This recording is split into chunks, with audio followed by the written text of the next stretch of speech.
G'day guys, Burn Dog here from Burn Dog's Garage. Just a little quick one. An amazing thing happened today.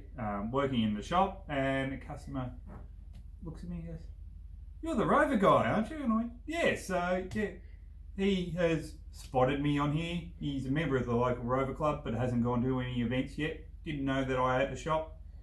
Isn't even from the town, just walked in and saw me. Pretty amazing, and I feel really humbled that someone out there would recognise me from YouTube and see me on the street. So really amazing thing, highlight of my day.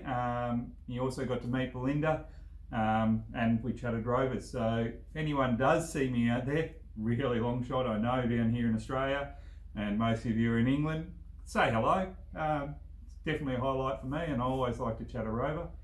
And before anyone says it in the comments, yes, I know my hair's bad. I just had a 10k run at Running Club and thought I'd quickly come out and record this video. So yeah, it is a bad hair night, but these things are going to happen. So yeah, cheers guys. Thanks for watching the videos. Thank you.